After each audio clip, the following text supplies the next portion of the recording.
Well, evidence continues to emerge that the FBI may have become overtly political in its investigation of the Trump campaign.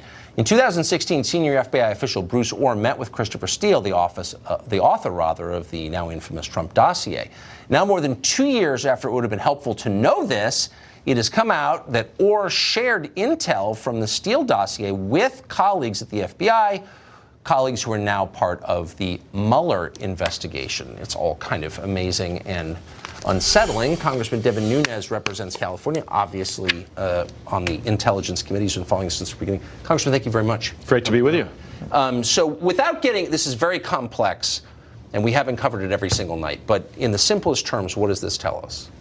It tells us that definitely the FBI knew that the information was coming from the Clinton campaign, the dirt, the Trump dossier, as you said in the opening. That was coming from the Clinton campaign. They lied to the FISA court. I mean, we now know that for sure.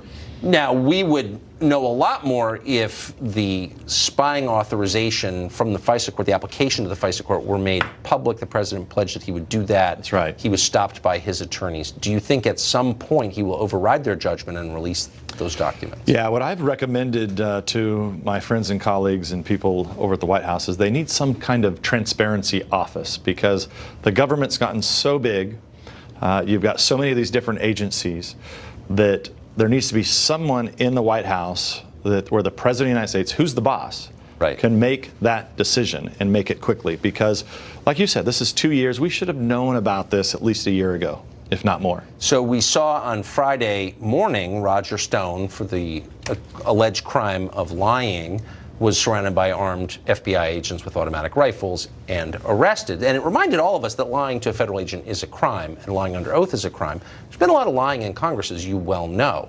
In order for those liars to be prosecuted, they need to be referred to the DOJ by the Congress. Is that going to happen? Can you imagine Peter Strzok, for example, being referred to DOJ, or Jim Comey? Yeah, so we're going to make several referrals.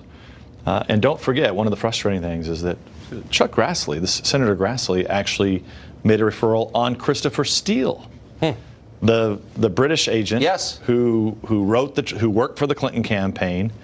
He was referred. Nothing's happening to him. So I think until there's a new AG that gets in there and starts to clean this place up, I think it's going to be tough for the American people to have confidence in what's happening. I agree with that completely. And very quickly, why?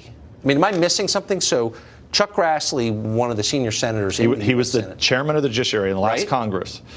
It's quite clear that Christopher Steele wasn't telling the truth. Quite clear, and yet it's just languishing at the Department of Justice somewhere, not acted upon. We haven't heard anything that it is. So we're working. So a lot of people think that just because Republicans are out of power that we're not conducting an investigation. We still are. Now, whether or not people are going to come in and interview with us, we don't have gavels, we don't have the subpoena power, but we will still be trying to interview people, and we will still be making criminal referrals. Congressman Devin Nunes of California, thank you very much. Great to be with you. Great to see you.